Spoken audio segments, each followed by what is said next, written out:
I'm going to show you how to assign roles to people. So let's go on the buyer under contract board.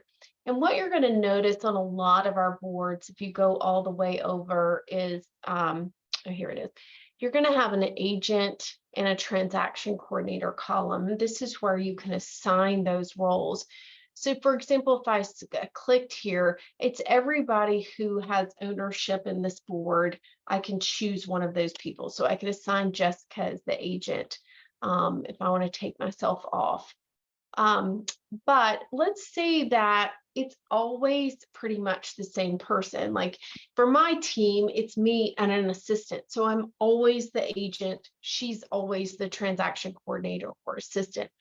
So what you can do in that scenario is you can create an automation, and these are not typically set up. We want you to do those yourself, but you can add a new automation that when an item is created, you're going to assign a person. So I'm going to assign Angela as the agent, and then I'm going to assign a person, Jessica, as it's always called the transaction coordinator. And it might be just an assistant role for you, but assistant transaction coordinator, whatever you want to call it, that's that. And so there's how you can create the automation. If you want them every single time something is put on the board to automatically assign it as that agent and that transaction coordinator, you can do that.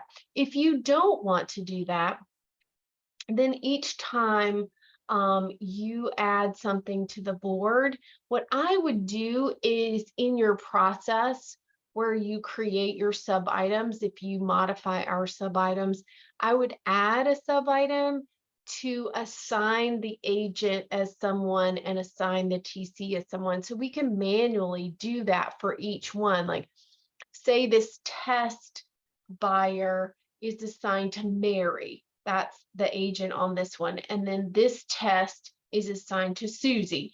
Well, we can click here, and as long as they're members of the board and they're users, these boards are always so long because there's so much information. As long as Mary is on here, I just click Mary for that one. As long as Susie's on the board, she's a member of the board, I just click her for that one. So you can manually do that assignment, but I would definitely recommend to add a sub item in the process flow to remind you to do that. Otherwise you'll forget and nothing will get assigned appropriate and emailed out appropriately. That'll be a big mess. So that's how you do that.